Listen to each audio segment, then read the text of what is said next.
Welcome to 5 for 5, the podcast where you get to hear the stories of the players, coaches, and people who made history at Arkansas State with 5 head coaches in 5 years. We won championships, set records, and took the Red Wolves to a new level. We proved there's more than one way to win. The only thing that stayed the same was Adidas, Ron Carroll, and the 10 stubborn men who refused to leave. Join us as we look behind the scenes and explore this football journey. Now, here's your host, Kenny Rainmaker Rain. All right.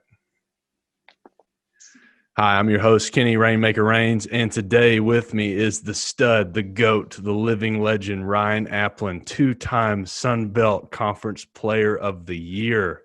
What's up, brother? What's going on, Kenny? How are you? I'm good, man. So for those people that have lived under a rock for the last 10 years, go ahead and give an introduction about yourself, man. I'm Ryan Aplin. I'm originally from Tampa, Florida. Is where I was born and raised, and then I moved to Jacksonville, kind of finished up high school there, and then made a skip, hop, and jump to Jonesboro, Arkansas. I got married my high school sweetheart, Tori. We have 3 kids right now. Maverick is my oldest. He's 6. Yeah. Hawkins is 4. And then Naomi is a year and a half. So we are full steam ahead in my household. That's awesome, man. So, yeah, and also, too, you're back at A-State now. Hell yes. I've been rooting for you to come back to Jonesboro. Yes. Ever since you got into coaching, dude, is how can we get Ryan Aplin back up to A-State, make A-State great again, you know? That's right. Well, I can tell you this. I'm beside myself to be back. It's been crazy, you know, to see all the changes, not just with football, but just the town in general. You know, the city is blowing up, man. Oh my gosh. When you pull in on, I still say stadium, but when you pull in on Red Wolf, it is night and day different. You know, it's pretty exciting to see the town. And I tell a lot of the guys, you know, when I first got there, you didn't see Red Wolf gear everywhere. I mean, No. You had to go looking for it. And now you literally can't find anything but Red Wolf gear in town, which is incredible. And a big tribute to a lot of our teammates and coaches that came through. So it's really great to see that. Yeah, from compared to when you got there, because you played from 2008 to 2012, right? Right, correct. Yeah, so compared to when you got there in 2008, totally different in regards to what you're able to go by as far as gear for A-State, the brand recognition. So what year did it go from Indian to Red Wolf? Were you the first year Red Wolf, like the whole time? Yeah. Yeah, I think January of 2008 was when they made the switch, I believe. But when I got there as a true freshman, I want to say that was the first year that we were Red Wolves. Right. Yeah, so what was that recruiting? I think 2007 was the last year. What was that recruiting process like? You know, because you're in Florida, Tampa and Jacksonville, big cities, beautiful Florida area, and who's recruiting you to come up to A-State? Well, it was pretty crazy. Going to my senior year, I had a couple people recruiting me. Not a ton, but a couple, and then everybody just kind of went ghost, honestly. You know, I really started going through my senior year. We were a newer school. It was our 5th year. Kind of started the season slow. We were like 1-4, and then we kind of ran the table. We went like 7 games straight. First time our school had ever been to the playoffs. Went 3 rounds deep, and then it kind of picked up a little bit. And I had Eastern Illinois was probably the biggest school at the time that was on me, and loved it. I loved my coach. He recruited the hell out of me. A guy named George Munoz, who's still coaching today. I want to say he's back at LSU, but he was on me hard. So I went on a visit and loved everything about it. I didn't really know about the recruiting process, and so I walked into the head coaches meeting with my mom and my dad, and he was talking. He was like, "Hey man, listen, it's a first come first serve.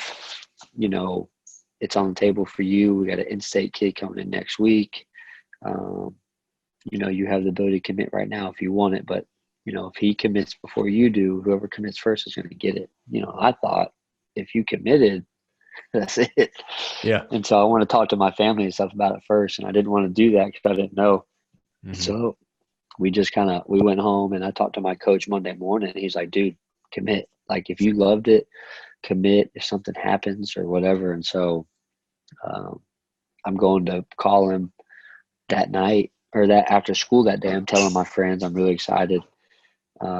Told Tori, and I literally get a phone call from the OC, Coach Munoz, in sixth period in my math class. And I'm like, oh, I'm about to call him in like 14 minutes. And so I call him, and I'm like so excited to tell him I'm coming. I'm like, "Coach, man, I got great news." He's like, "Hey, hold on. I was like, "What's up, Coach?" He's like, "Oh man." He's like, "Man, the guy committed without seeing campus." I'm like, "No, Coach, I'm in." I'm like, "I'm good." He's like, "No, man, I'm sorry." He's like, I can't do it." He's like, the kid already committed to, and so at that point I had like nothing. Yeah. I mean, it went ghost. I had like LaGrange College. JU kind of came in late, which is a non-scholarship here in Jacksonville University. And then I had Campbell and Savannah State. Dang, dude. So you're like getting recruited by like hardly anybody. Yeah. Yeah, I didn't have anybody. And then it was like, I want to say like 2.5 weeks or 3 weeks before signing day, Charleston Southern had come in. Coach Chadwell, who's the head coach at Coastal Carolina. Yeah. He actually came in, and he was a receiver coach, and he recruited the hell out of me too. And he was at Charleston Southern at the time. And I had Campbell, who was non-scholarship at the time. They were just making it in. And so that same week I was going on a visit, Middle 10 came and saw me at school. And Arkansas State had come by. And not too much really happened from that, couple phone calls. So I go to Charleston Southern, and I get there, and I didn't like it. I just felt uncomfortable. I didn't like it, but we started going through it. Well, I get a phone call on the first day I'm there. It was like a Saturday, and it was one of the coaches at A-State, and I can't remember who it was. I can't remember. Yeah. It may have been Coach McCarty, who was the guy recruiting me. Okay. And he was like, "Hey, man, listen, we're about to go in and evaluate your tape as a staff, and we'll let you know in a couple hours if you have an offer or not." And so I'm like, "All right, sweet." Yeah. So we're taking tours of campus, and I tell my mom. My mom was there, and Tori was actually with me on the visit, and we're just talking. And so I was like, "Hey, man, Arkansas State just called. They're gonna watch my tape." I called my high school coaches, and he's like, "Hey man, you know, how's it?" And I was like, "Coach, I really don't enjoy the visit right now. It's just, I don't feel like this is me." And he goes, "Listen, if they offer, you know, you probably need to jump on it. You know, so what happened last time doesn't happen again." Yeah. He's like, "Because based off of what you have, this would be a really good job or a good place for you to go." Yeah. So we're sitting there, and I'm in a lunch with the AD, the chancellor, and somebody else with like 5 or 6 other players. And my phone rings, and it's Coach McCarty at Arkansas State. So I step out, and he's like, "Hey Ryan, how's it going?" Blah, blah, blah. And talking, and he's like, "Hey man, I just want you to know you got a full ride scholarship to Arkansas State." I'm like, "I'm in." He's like, "What?" I'm like, "I'm committing. I'm in." Like, I didn't even let him finish. And so I end up committing there. And so, oh, dude, I jumped. They wanted to gray shirt me, which I didn't even know what that means. And that means it's not blue shirt, it's a gray shirt. So it's like you come in the spring as a walk-on, and then you go through summer, and then you then you redshirt, I think, in fall, something like that. I don't know. Did But they that's do what I that with wanted to do, and I Muse? had no clue. Well, Muse was different because of his His heart medical stuff. deal. Yeah. I don't, Because I had never heard of gray I shirting. don't know how they labeled it. Yeah. I'd never heard of that term until I That may got be there. in what they did. Yeah. That may have Hey. been what that was. But I walked back into the lunch. I looked over at my mom. I was like, "Hey, I just committed to Arkansas State." She goes, "All right, let's get out of here." So we left, and I came up the next weekend and had a Yeah. blast. I mean, I got to meet some really cool people, and Yeah.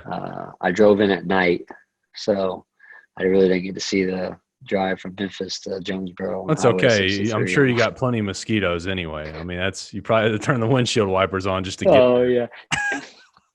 Well, Golly. it was cold, Oh, okay. So the so mosquitoes are all but dead. no, That's it at was least great. the benefit of being cold. Yeah. Man, so Yeah. what a different world it would have been if they hadn't made that offer and you come to A-State. Golly, that's a crazy one to think about. I was real similar to you though, man. I got my first D1 offer from A-State, and I committed almost immediately. Not quite the same as you. I think it was still the same day. Coach Roberts, I was doing a team camp, called me in his office, offered me.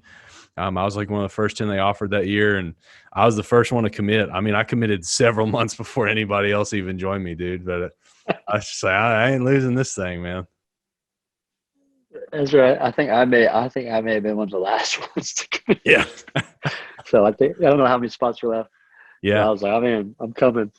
yeah. So So that's you crazy. I feel like I remember that. I feel like I don't know if I was at that team camp. I know they had because I used to do a bunch of camps when it wasn't that long ago, but it's taking me a little second to think about it. Dude, can I tell you a story about the first time I met you and what I thought about you? Yeah, All right. So, absolutely. Philip, obviously, I'm real good friends with him, and he was a big reason why I went to A-State. And Right. so he invites me to IHOP, and it's me, him, you, and Brandon Parker. Okay. And so I thought you were Sounds a punter, bro. I thought I you were know. a punter. Everybody did. 'Cause, I dude, tell people that all the time. They're like, "What?" I was like, "Yeah, Brett thought I was a kicker." Dude, I got asked that all the time my first year. I'm telling you, everybody thought I was a kicker. It's crazy, but I get it. No, I mean, you were a baller, though. No, but I had a lot of people think that when I first got there. Yeah. Well, I mean, the thing I think when I think about you, though, man, I mean, you're just a gamer, though. Like you. So I wanted to ask you this: like, even when it's just like you and Tori, and you're just playing games, like, are you like taking no prisoners even when y'all play like checkers? Yeah, it's bad. We don't play very many You games. dunking on your kids and stuff, and We played basketball in the pool today. I was swat.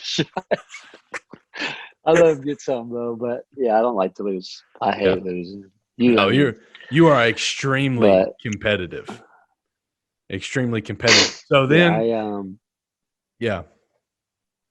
So okay, so go back to 08 and you get there and you redshirt that first year and you've got Corey Leonard there. So what was it like, kind of playing with Corey and just as far as him, man, did he like mentor you and I guess really what's that for me? It was a significant jump going from high school to D1 college. Yeah. Right. So what was that first year like for you? To be honest with you, it was a lot. I never really lifted or worked out. Clearly, the kicker comment. I didn't know. I didn't know what to do in terms of that. I mean, I had done some ways, but I played 3 sports. And boom, boom, boom. In the summer, I was always bouncing between football and basketball, and so it was very eye opening. And so, I mean, my first year I was on scout team, and so loved it. Absolutely loved scout team. With Kedrick guys, and we got after it. I mean, I loved it. I feel like I got cussed out every day down on the scout team, which was awesome. Yeah. Normally meant we were doing something right. So, Yeah. Did RC give your scout team was group good, and of then like red shirt guys a nickname? I don't think he did. He called us the Slapdicks. Oh, that's everybody. I think everybody was that. But man, I honestly, I wasn't in meetings. Yeah. We had me and Joe Brown. I don't know if you ever heard of stories about Coach Joe Brown, but he was a former Army Ranger who assisted Coach RC. And so we worked out every day. The guys were in meetings. Okay. Yeah. So I never went to meetings. I never did anything like that. I just worked out, went to practice, and he would make us do like 5-minute core and stuff like that. Man, our tail, but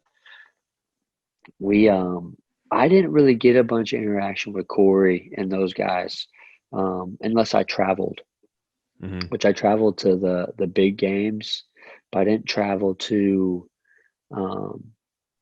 any of the conference games. And so I didn't really connect with Corey until going into the next year, springtime.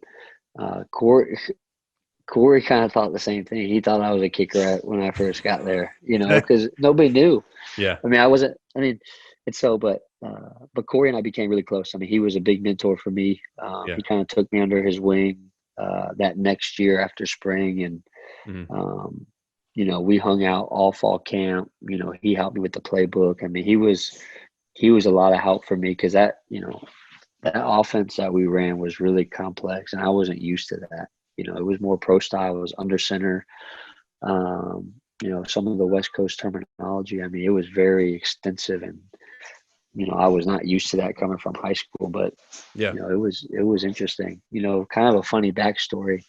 Not many people know, but I actually got benched on JV my sophomore year when I transferred. So I figured you'd like that. But yeah, I moved from a pro style offense to a spread offense, and I never run zone read. First game of the year, I got benched out the gate. But no, he was big time for me just to kind of see it. He's very, just the way he practiced, and the only thing that was different was that dude could literally walk out the practice and throw like an 80-yard bomb and not hurt his shoulder. Like I had to warm up for like 40 minutes. Philip was always the same too, man. Golly, he had to warm up forever. Yeah, Philip was the same way. I hated warming up with Philip. Dude, he'd like burn your hands with nonstop. Yeah. I'm like, Philip, I'm like, bro, that's like our second throw, man. But no, he Corey was good, man. He was awesome. Him and I still talk to this day. We text, and probably not as much as I should, but we'll reach out and touch base with each other. But he was really good to me. I mean, he took care of me that first year. That's awesome, dude. Yeah, I think it's it is something important is just having guys that are older than you, a little bit further ahead of you. Man, Kedrick was like that with me as far as a tight end who he really took me under his wing, man. We had a lot of fun together, especially in those meetings, and he was always great to me. But it's very good to have a guy like that's a little bit older than you and can kind of help you as you're walking through things, dealing with stuff. Because it's a lot to deal with. Yeah, because you're swimming that. Yeah. Oh my gosh. I mean, it's intimidating. Trying to set your schedule and class. I mean, my first day on campus at Arkansas State, I walked around. I looked like a tourist. I had a map trying to find my classes because I had nowhere to go. Yeah. So I didn't know where to go. I didn't know where my classes were, but it is.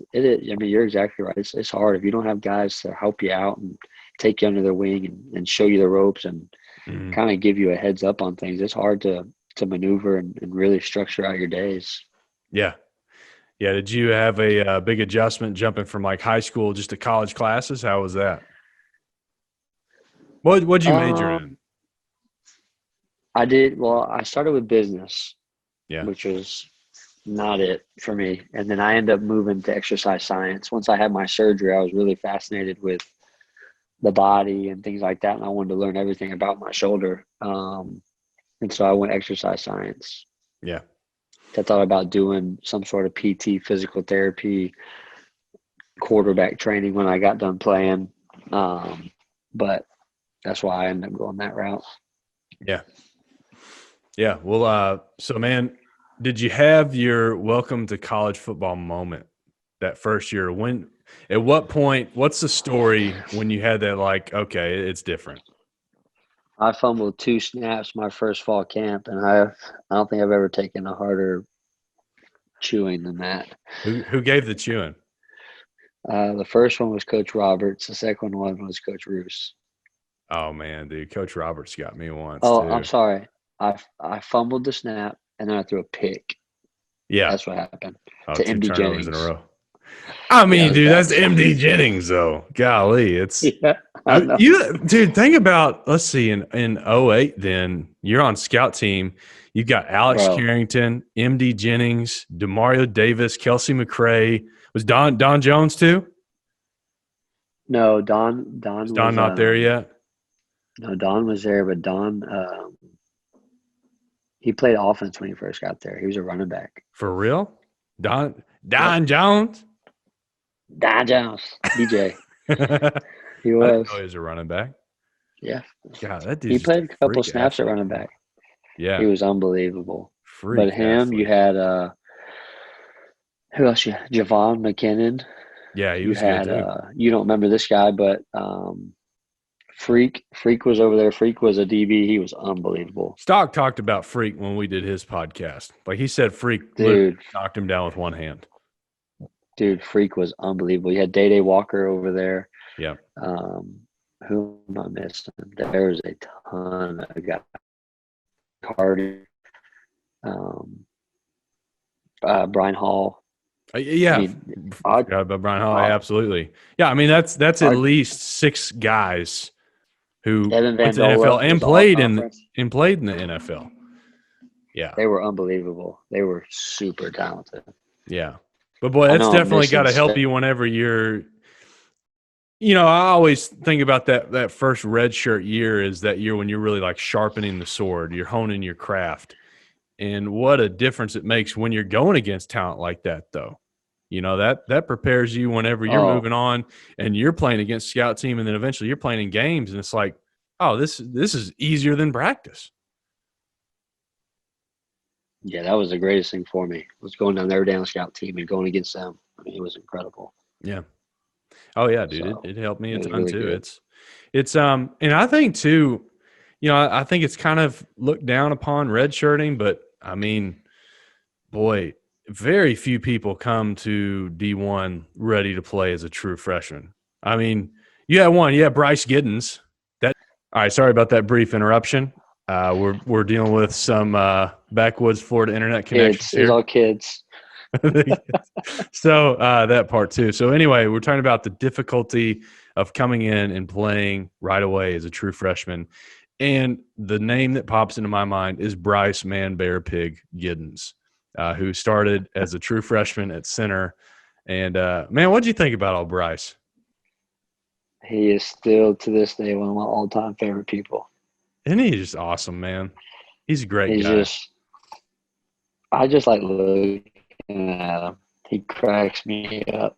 Yeah. He's one of those people that just brings a smile to your face. Oh, 100%, dude. Just his just looking at him will make you crack a smile for sure. That whole little group of offensive linemen that they had, though, I know you didn't get to spend a ton of time with them, like Jamar Clark and Colton Jackson, Devin Mundy, Austin Morton.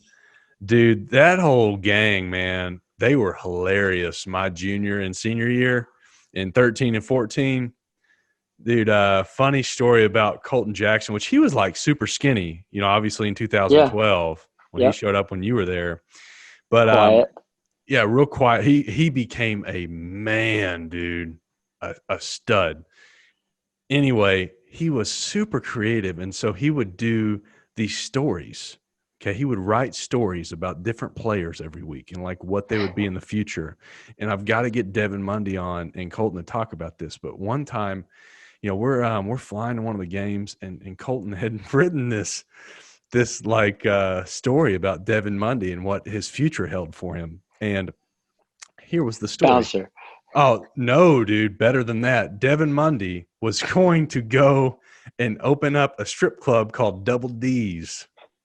And wow.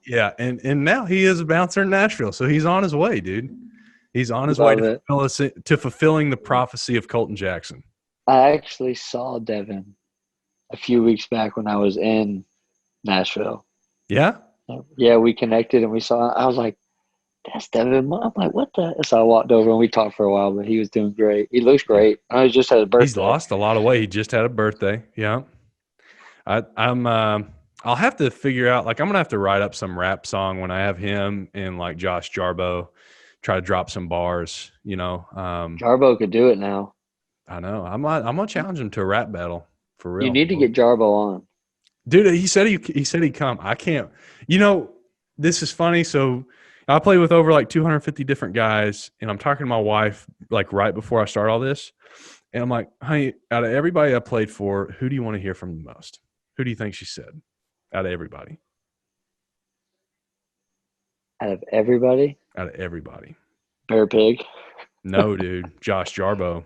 No way. He wants Josh Jarbo on the podcast. So he is awesome. Oh my gosh, man. He is I want to join that podcast. I want to be on here for it. I tell you, some of the most fun that I've done are having like more than one guy on the podcast. Like I had Book and CJ Gurley over. They drove down from Jonesboro the house for the last episode. No way. Yo, dude, we had a great time. It was awesome. And so, yeah, dude, it's at some point I thought about, like, with your group, a really fun one would be like you, Nate, Stock, Tim, try to get Ted. That'd be a crazy group. That would be a crazy group. That'd be funny, man. Yeah, I think at some point we'll get into trying to do these like bigger groups, but it would be awesome to be able to do them in person.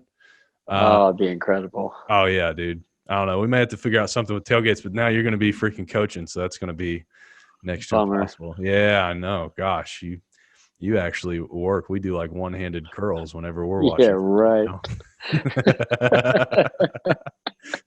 Yeah. So anyway, so you got Man Bear Pig, and really he ended up. I think he could have been one of the best centers that ASU ever had. It's really sad what happened to him with the concussions and stuff.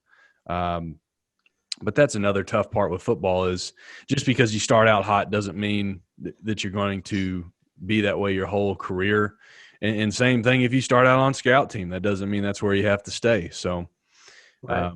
It's just – and certainly we got a taste of that in that just because of the success or lack of success that you had the year before does not guarantee you or prevent you from having anything the next year when you have a new coaching staff.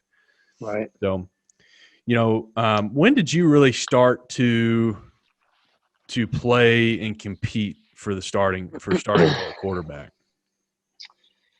I went through the first couple games of Corey's senior year, just backing him up and trying to learn and grow. And, every once in a while I'd get to play at the end of the games and things like that. And then, there was a couple games where Corey kind of started off slow, or the offense started off slow, however you want to call it. And they throw me in for a series, take me out and put Corey back in. And the first time I got like real action was probably the Lafayette game. 2009, right? 2009. We were down like, I don't know, 18 or 21 points or something like that. Couple minutes left in the third quarter, and they put me in, and some guys made some unbelievable plays, and Reggie had a couple really big runs, and Brandon Tompkins had like an unbelievable catch, and we made like a rally back, and that was probably the first game I got some real action. And then they actually started me the next week at FAU. Which is close, not close, but in my home state. And so actually I didn't tell anybody. Didn't tell my parents, and I had like 60 people come to the game. Dang. Nobody knew I was starting, but I started the game. That was kind of the first start of it. Man, at FAU, if you brought 60 people with you, that may have been more than they had on their side for all of them. And it was in the old stadium. Boy, FAU and FIU back then, I don't know if it's different now, but they didn't have any fans when we would go play them. No, they didn't, and they were good too. FAU had Rusty Smith. They were. Yeah, it's really sad because they had. I mean, golly, the facilities that those places had, and the athletes those places had, and I mean, it's not like they're in small cities. No, there's plenty of people. They just wouldn't come for them. It's crazy. That's kind of the good thing with Jonesboro is, it's certainly not even close to the biggest city in the Sun Belt, but there's pretty good turnout for the games. Absolutely. Yeah. Absolutely. You're exactly right. Yeah. So then 2009 finishes. Corey Leonard graduates. 2010 shows up, and you, Philip, filled me in on this. You got hurt at the end of 2009. Is that right? I had, I think I had torn my shoulder either in high school or some point during one of those 2 years. And so I ended up having surgery right after that last game in December on my shoulder. They didn't know if it was torn, but they went in and did it, and I had a torn labrum. So I had to get surgery going into that next year. Yeah. So going into 2010, coming off of shoulder surgery, and this is on your throwing arm, right? Yes. Yep, which that's tough. Yeah, it was tough. I actually went into the rehab center there for the first time since like 2012, and it looks the exact same. Yeah. Gosh. So that was pretty cool. But yeah, I had it. The hardest part was that's when Coach Coach Helton had come in briefly, and then Coach Freeze came in. And so I didn't really get to participate too much in spring. I didn't do any throwing. Yep. Yeah. Yeah. So I remember Philip talked a lot about that whenever in his episode. And so then we get to 2010, we've got Coach Freeze as the offensive coordinator. So that's a significant difference in the offense that you were running in 2009, right? Correct. So big departure there, having to get used to that. You also went through quite a few different quarterback coaches whenever you were at A-State. So that 2010 year, we had a lot of talent. I think there was pretty high expectations going into that season. And, man, just for whatever reason, for one reason or another, we could not finish games is kind of what comes to my mind in that season. No, absolutely. What was it, 7 games? Within like 7 points. Yeah, it was bad. Just in regards to like pretty much always being in every game, but just never could finish. I mean, I think the only one that we really weren't in was Auburn, right? Yeah, and we were in it. And they won a national championship with Cam Newton. So yeah, we weren't the only ones that struggled with them. Yeah, I've given I've said this, and I need to just tweet Coach Harsin this, that whenever Auburn plays Arkansas State, that they at least go to a national championship. They won it in 2010. They went in 2013 when we played them, when we had Harsin playing against Malzahn down there. So that classic gray jersey back there. Oh, yeah, dude. Never got to wear that. Well, we paid 30 yards for it, but I heard about it. Yeah, I'll keep it forever, man. That's one of my favorites. Oh, yeah. Yeah, that was a fun game, dude. We definitely wanted to kick the crap out of Malzahn that game. That would have been epic if you had done that. I was cheering too. Yeah. Oh man, dude, I got a pretty funny picture of Muse and Malzahn in that game. I'll have to send it to you. Yeah, I need to see that. I gotta see that. Yeah. I gotta see that. Have you had him on yet? Muse, man, I've tried to reach out to him. I can't find him. I don't know where he is anymore. Like, he's not on social media. I think I have the right number, but I can't get anything back. Okay. But I'll see if I can reach out to him. Dude, if you get a hold of him, tell him to holler at me, because Muse lived with me for like a week. Yeah. Yeah, back whenever let's see. He would have lived with me in 2013. Fun week, dude. We played a lot of ping pong that week. Muse And was he's something else. terrible. He's terrible at ping pong. Oh, dude, he sucks so bad. It's so funny because Muse was such an awful athlete at everything but football. Everything. Like at basketball, dude. Oh, was he not just garbage? And he thought he was so good at basketball. So bad. Please, Bill. He's another guy that lights up a room. My gosh. 100%, man. One of the greatest people ever. Yeah, so what was that was the first person I met at Arkansas State. Muse? Yep. What a great first person, man. I walked into the Arkansas Hall, and he was the first person Coach introduced me to. Coach Siskey did. Yeah.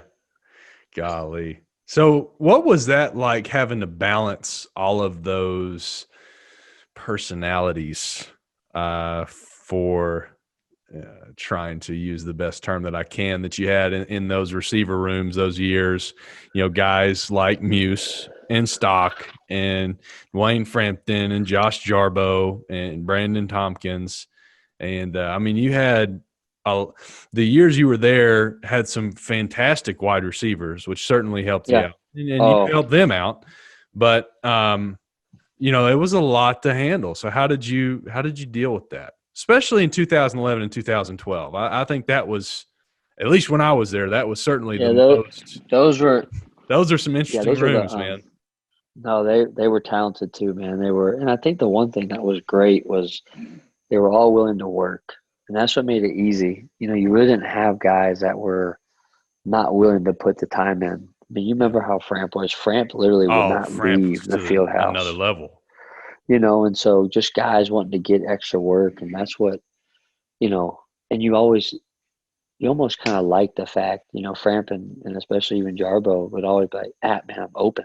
Like, I'm open. You know, but you just love the fact that they have that charisma to him, you know. Muse, hey, just throw it up. Just throw it up. I'm like, Muse, you got 3 guys on you. I'm not just throwing the ball up. I'm like, but you love the confidence, because that's what you want out of that room. You want guys who are a little bit overly confident in themselves because they play with that swagger. And so, I mean, there were times where it was frustrating, but you know, I think deep down you love the fact those guys wanted to compete. You know, they wanted a chance to get the ball in their hand and show what they can do. And I think you've got to have that at that position. You've got to have, I kind of call it your inner arrogance. You know, you've got to have that mindset of. You got to have that confidence, dude, for sure. There ain't no doubt. And so there's a couple games where there were some exchanges, nothing crazy, but let's just say this. I got yelled at quite a bit.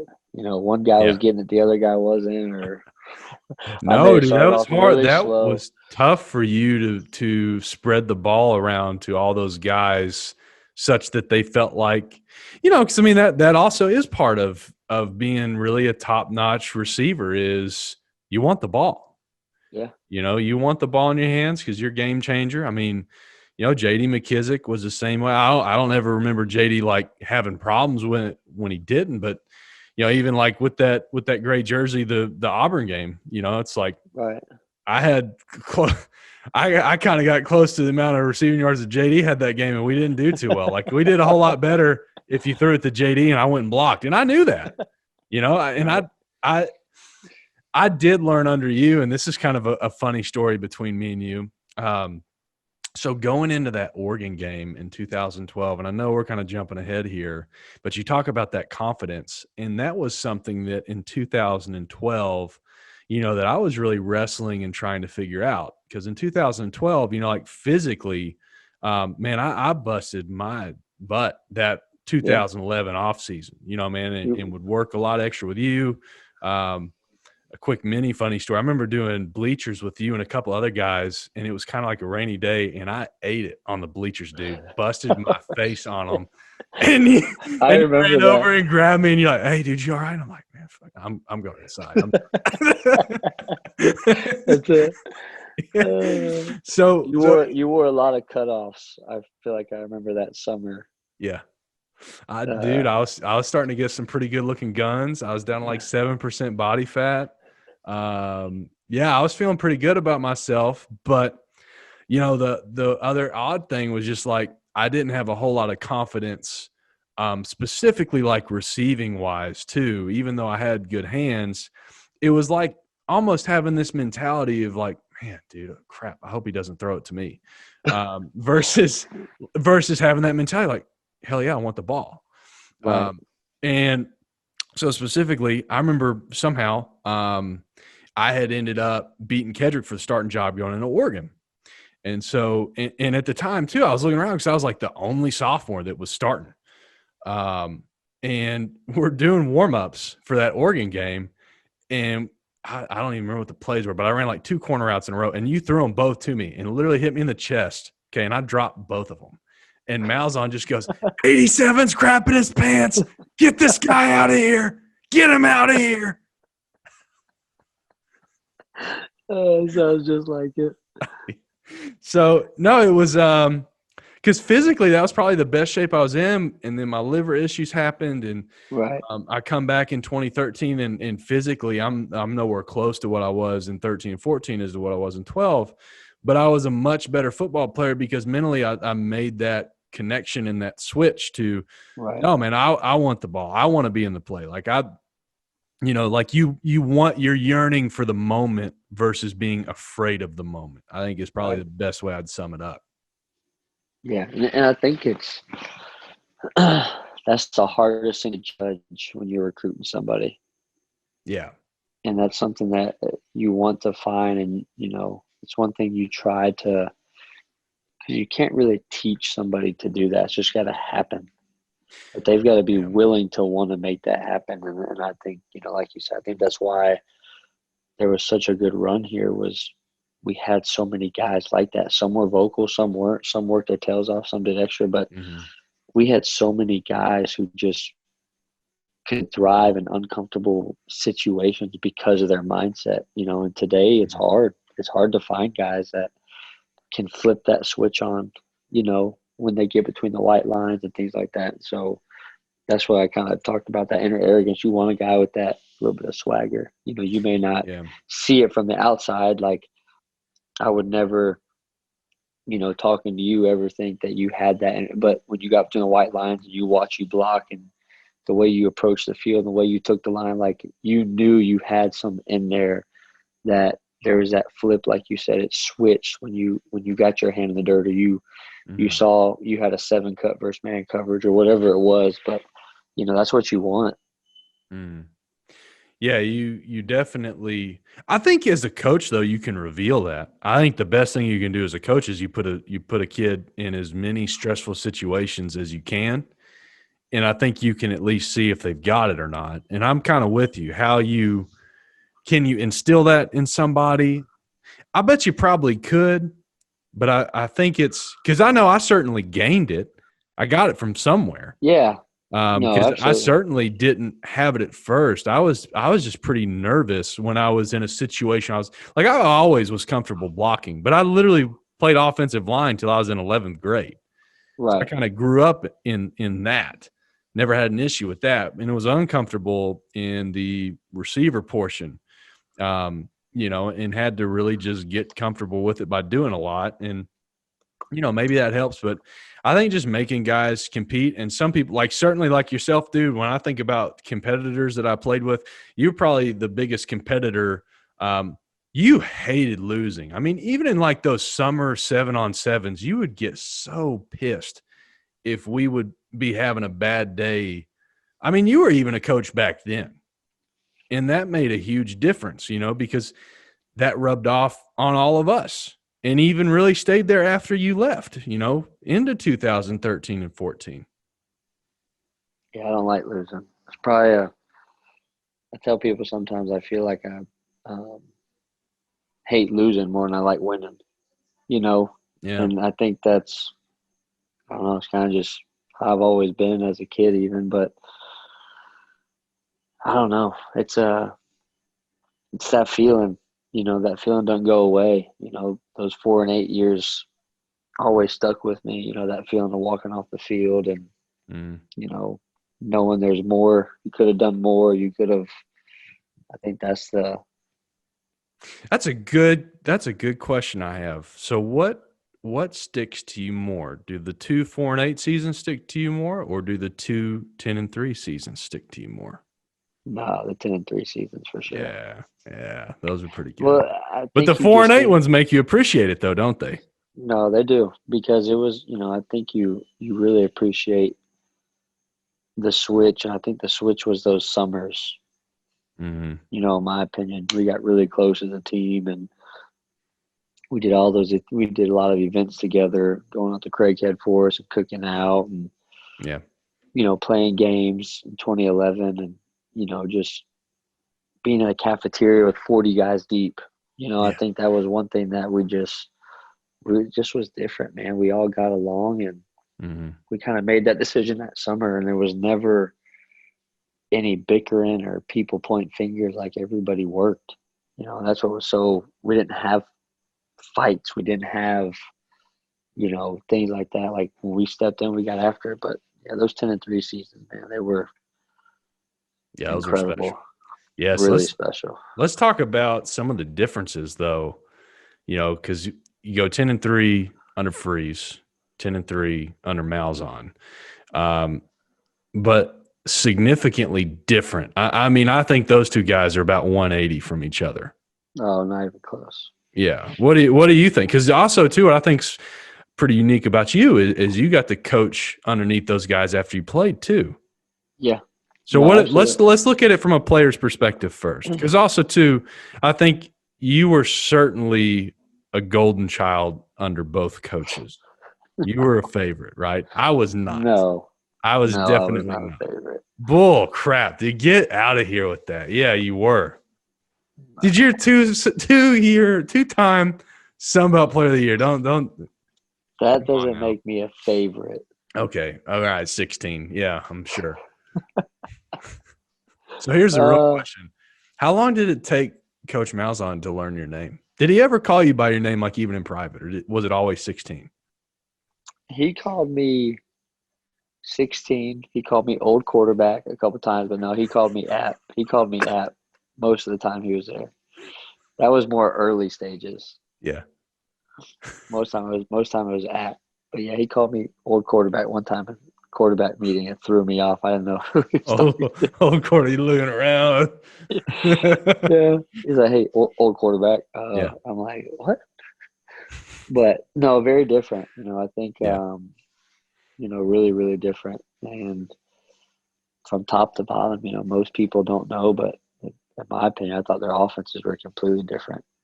I thought so too. I absolutely very, very different. Even just the pace. Coach Freeze was like, hurry up and get set, and then I'm going to look at the defense, and I may make it audible. There was certainly an urgency with him to like get set, but Malzahn is just like, we're snapping the ball as fast as we possibly can. Right. No, they're completely different. Yeah. Oh man, dude. Even I could go through so many examples, but those meetings though. Oh, those meetings. Was it just as awful as a coach under him? No. Oh, man. I mean, it was – I think you got to the meetings, being in the profession now, there's you really learn what it means. Like, there's no right way. Everybody does things different, and it's not based off of research. It's based off of what works for them. What are they successful doing? And I think that's one thing now as a coach is, you try to find what fits you, and a lot of times you fall back on what you're successful doing, and so everybody does things different. Meetings everywhere I've been have been so different. And I think that's what I've learned the most is, and I think a lot of it is how do guys learn? How do play? Because everybody learns different. And it's been great for me to be exposed to all that as a player, having 5 position coaches, really only playing for 4, but having 5 position coaches and how they installed to me, what they showed me, just it's given me a platform to help my guys, showing them 3 or 4 different ways every time we install. Yeah. Oh yeah, man. You definitely got a lot of exposure to just the different methods. And I think in life that was So after Freeze left, Malzahn got there. I remember I called Coach Harris, when he was at Ole Miss, and I was just real upset. So I was just like, man, Coach, it just doesn't feel like a family anymore, and just, really just struggled and struggling to adapt to this. And he's just like, look, man, there's more than one way to skin a cat, and Yep. that was something that I've just learned in life, though, is there's certainly different ways to adapt to just in general, like even in business, there's almost Right. always more than one way to do something.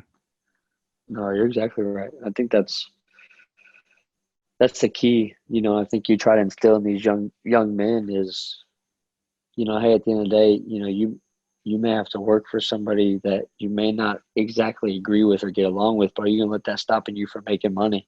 Are you gonna let that stopping you from helping your kids and your wife out? It's the same thing. You may get a new coach, you may get a new staff, while you're there in college, and that's realistic. But are you going to let that guy stop you from reaching your goals because maybe you don't see eye to eye? Yeah. And so I think that's where, as an athlete, that's probably the hardest part, is having to adjust and learn and see how people do things. And, I always tell people it normally takes, I know for me, it always took me 2, 3, sometimes 4 games to really get comfortable with how they call plays, how do they react to scenarios.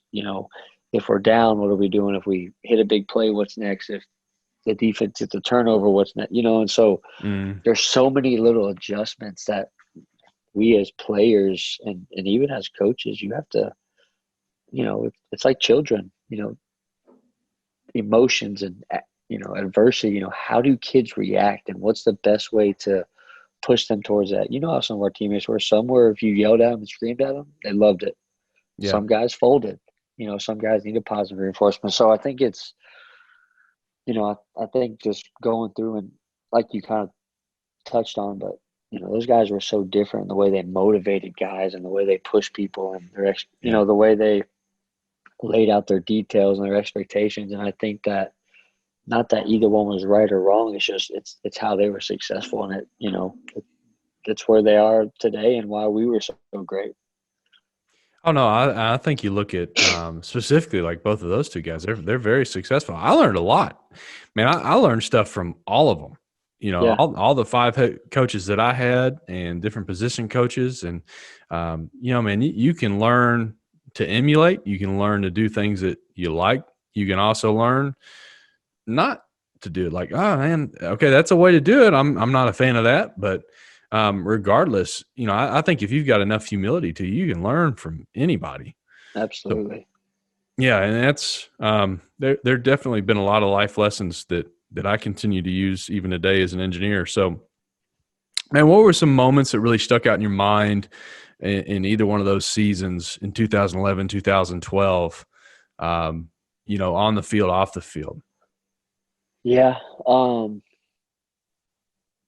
I think in 2011, it's probably for a lot of people, but that third down and 10 when K1 Jakes for Western Kentucky took off and slid early, and I'm literally standing right there at the first down marker. Yeah. And I'm like, he's short. I know he's short. It's got to be 4th down. And the one time the Sun Belt overturned a call, and then we stopped them on 4th and 1, literally changed and projected everything. That drive and to go win it. And, we had that 3rd and 19, and being there last year was crazy, as a coach, but because that's honestly what sparked that season, in my opinion. That 3rd and 19 play, then we score. And then the next big memory I have is when Coach Freeze, before we played Monroe, told us he'd get the team those jackets. Man, because we haven't won. Dude. Oh my God, I still have mine. Still have mine too. We had won. What do you say? We had not won back-to-back road games since like 1985 or something crazy like that. Wow. But things like that, and that's what.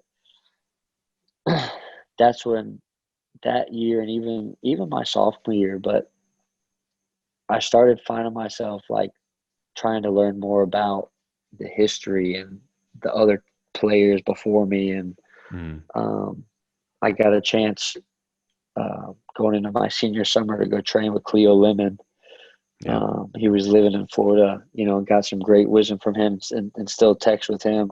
But that kind of made me really appreciate being there at Arkansas State. And those are memories that I had, was going into that and learning about all those guys and, remembering guys like JT Jordan and Reggie Arnold. And those were guys who were the foundation, and Corey Leonard and things like that. But, those are the memories, you talk about off the field. And, I'm sure you remember, but going to study hall, there was never a dull moment. I mean, I feel like every time we study hall, something crazy happened. But I don't know, man. We were so close as a team, especially in 11. That was one thing that really that stuck out to me, was how tight we were as a team. Just those player-run meetings that we would have and the talks, and that's what, in my opinion, that's what it's about. Yeah. Yeah, we had some really strong leadership in that locker room, in 11 and in 12. Right.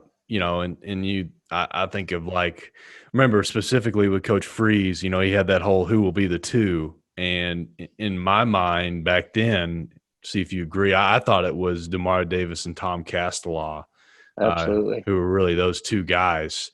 Both those guys, great leaders and great men, Absolutely. Christian leaders on those teams. Man, they'd have Bible studies. I remember even me as like a freshman in 2010, they took a special interest in me, would always bring me to the Bible studies and stuff, and became a Christian that freshman year, and they had a huge impact on my life. And so they were those two guys were, Tom was like the grandpa. He was that that just literally spoke wisdom over you every time you're around him. And he always had a smile on his face, even when things were right, and everything that he went to. And you could tell that last year just how beat up his body was and how hard he fought through everything. But you're exactly right. That's why those teams were good, because we had guys like that, and to be able to have two guys who had been around the program that long and been through those 4 and 8 years, but and were hungry, that DeMario's class was special, man. They were talented. Yeah, there was. Coach Roberts recruited a lot of NFL talent. Oh my gosh, dude! I tell people all the time, a lot of people may not like this, but in my opinion, my first 2 years, and even that redshirt year, we were way more talented than my last two. I thought we had more talent on those two teams. I mean, I think if you just look at the number of NFL players, I'd have to agree. Yeah, I tell people too, that 2010 team, that defense was loaded. Oh my gosh, absolutely loaded. Obviously, it helped because I was on scout team, and that's why they all got better. But that's right. You gave that good work every day. Obviously, man. Having to route up DeMario and just let him, take it easier during the games. Yeah. But honestly, that's why I felt like our teams were so good, because we did have good scout teams. Like, I had Q Lee one year, and Q Lee used to drive me nuts. Yeah. On a scout team. Like, he used to drive me nuts. And I'd be like, Q, I'm like, bro, you can't do that. Like, whatever it was, like, we would run a play, then repeat it, and boy, he'd be all over it. I'm like, dang, Q. I'm like, come on, man. But it's coming. But you know what? Like, that was a challenge, because I knew Q was helping me because he worked his tail off, and that's why Q was such a special player. I mean, how he was on scout team was how he was every day on defense, and he was just phenomenal. Yeah. Oh man, I looked up last night because I was thinking about my class with the 10 stubborn men and everything, and especially with like you coming to the Hall of Fame. I was like, I wonder if anybody was ever going to be that out of my class, it'd be Q Lee. So I just looked up how many tackles this dude have. Oh my gosh, he's in 4th place in all of Arkansas State history for tackles. I mean, he had like 99 in 2012. Had he had one more, he'd have had 300 tackle seasons. Oh my gosh. Yeah. He was a man child. I mean, and his football IQ was incredible. Like just his ability to dissect and play and he just always showed up. Just like Yeah. DeMario, man. That's how DeMario was. DeMario was a nightmare at practice too. Yeah. No, he was, dude. Well, hey man, I want to give you a chance. Um, is there anything else that you want to share? Let's do you want to do is there more stuff that you want to talk about? I think I don't know how much you've done with people. I'm trying to make sure I'm not trying to cut off. I need to because it's 10:45 here. no, I forget that you're an hour. You're in And Florida. so Yeah. I need to put him down because he will be wretched in the morning. Yeah. Well, dude, I tell you what. I mean, we've covered most everything, dude. I think the one thing is just if Okay. you want to tell your testimony or just talk about like even just life, after you're done as a player, you're obviously coach now and kind of where you're at now. Yeah, I mean, it's it's crazy to think. Like I talked to Brandon Joyner the other day, Yeah. and just to see how fast time has changed since we got done playing. Obviously I know you're a little bit behind me. Um, but it was mind blowing just the transformation of going from being a player to a coach to a father and where I'm at. And 2011 was a big year for me. That Yeah. was really when I was introduced to Christ. Yeah. Our FCA director, Greg was one that kind of introduced me. And then obviously guys like Tom and DeMario who would do Bible studies and things like that. That was kind of the big thing that kind of really led me to him, because, Yeah. not that I didn't believe before then, but I just didn't know. I was never really exposed to that, at that early age. And that kind of changed my life. And then getting a chance to go coach with Coach Freeze, he gave me an opportunity and just to see him still instill that in the guys there. Yeah. And then, my wife and I obviously, we moved to Auburn and went to an unbelievable church. Yeah. And that was kind of the kickstart of it because I think I speak for a lot of people, but it's kind of like stepping into your first college, like we talked about earlier. It's unknown. You don't really know what to do or how to do it, and to have people like that who guided us and really the first steps of our life has changed us forever. And then obviously getting to work for both those guys and spend some time at North Alabama and Chattanooga and went back to North Alabama, which was crazy. That was Yeah. a whirlwind for me and my family, just being able to go back to another place. And then Western Kentucky last year was obviously really weird. Was super happy that we weren't in the Sun Belt, obviously. Yeah. But Yeah. and then now back at A State, it's kind of come full circle. And being able to raise my kids in the place that literally changed my life is mind blowing. Where my wife and I both went to college and met some of my best friends, and you know, it's it's crazy, man. I don't really know how to describe it. Yeah. It's I think I told you last time we talked, but to be able to put the logo on and go into work every day is it's a blessing, because I know the guys before me that wore it and what it means to them, like the old Warriors group, those guys, like seeing those guys now, it's a different conversation than it was when I played. It's just, I'm sure you've had the same thing talking to older alumni, like Mr. Bryant, people like that. And I think it just, you realize how important this place is. This year has been truly incredible, a place that, again, like I said, has forever changed my life. Yeah. Oh, So I look 100%. forward to Same here, seeing dude. everybody soon. Hopefully, you and Hell I yeah. need to go eat lunch soon. Yeah, hell yeah, we do. I was talking to Steve about you today, man. Love to have you come down to Batesville. I would love that. Yeah, not that I far, would dude. love that. He told me y'all going to come down to practice at some point. Yeah, I definitely, hopefully we'll get to swing up there, and that would definitely be great. Try to get up there maybe in fall camp or something.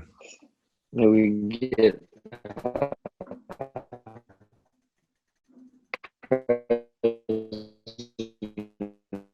Butterfield to come see us too. You hear me? Yeah, it kind of broke up. So Can I you hear me? do. Yes, I can hear you now. Brother, man. You have a great night. Enjoy your family, and I'll catch you soon. Yeah, man. Appreciate it. Take care of those knuckleheads you sent upstairs to wrestle. Hopefully they didn't beat the hell out of each other. Hopefully not, dude. We'll see you later, buddy. Thanks, Kim. Bye. See you.